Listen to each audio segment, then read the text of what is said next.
What does it take to silence a storm of ignorance with a single gesture?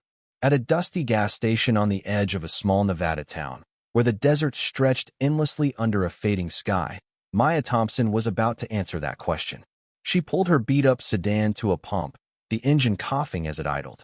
The air was heavy with the scent of gasoline and the hum of distant highways. Maya, a 32-year-old black woman, stepped out, her oversized hoodie shielding her from the evening chill. Her face was calm, her eyes sharp, but she moved with the quiet of someone who'd learned to keep her strength hidden. Across the lot, 3 bikers lounged near their gleaming motorcycles, leather jackets creaking as they laughed too loudly. Their voices carried, crude and careless, slicing through the stillness.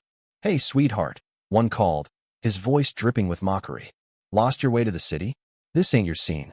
The others chuckled, their eyes glinting with the thrill of provocation. Maya ignored them, her hands steady as she pumped gas, but their taunts grew bolder. "What's under that hoodie? Hiding something?" Another sneered.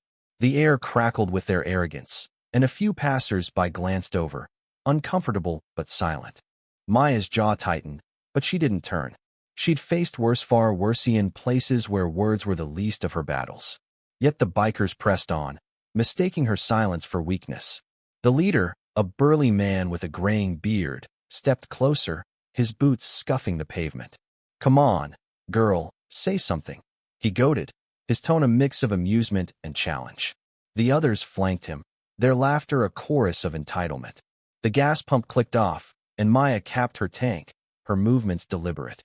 She could feel the weight of their stares, the unspoken assumption that she was out of place, insignificant. Then, a new figure emerged from the shadows of the gas station's convenience store. An older man, wiry and weathered, with a faded trucker hat and eyes that seemed to carry stories of their own.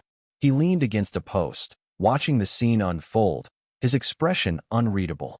Maya noticed him but said nothing, her focus still on the task at hand. The bikers, emboldened by the lack of resistance, raised their voices further.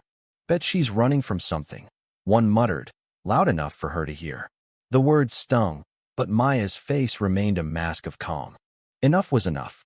With a slow, deliberate motion, Maya turned to face them. The bikers froze, expecting defiance or fear.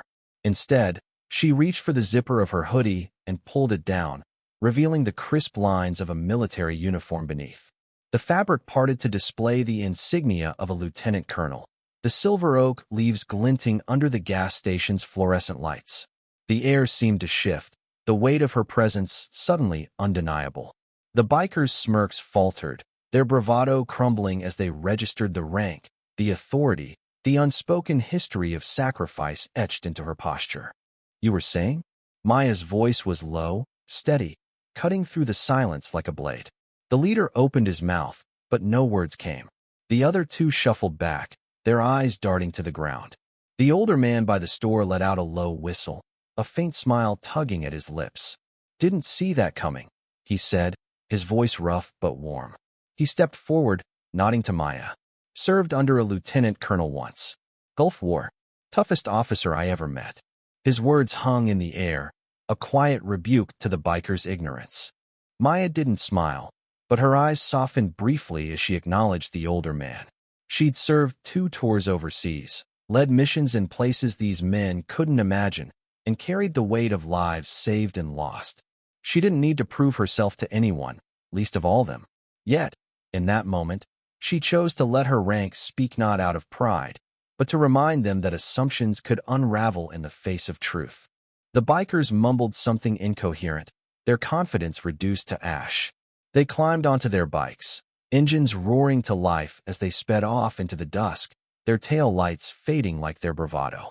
The older man tipped his hat to Maya. "You didn't have to say much, did you?" he said, a spark of admiration in his eyes. Maya nodded, pulling her hoodie back up. "Never do," she replied, her voice carrying the weight of 1,000 unspoken battles. As she drove away, the desert stretched out before her, vast and unyielding. Maya didn't need their respect, nor their apologies. She carried her truth in the uniform beneath her hoodie, in the lives she'd touched, in the strength she'd forged through fire. The gas station faded in her rearview mirror, a fleeting stage for a lesson in humility. Some storms are silenced not by shouting, but by standing tall. Yindi.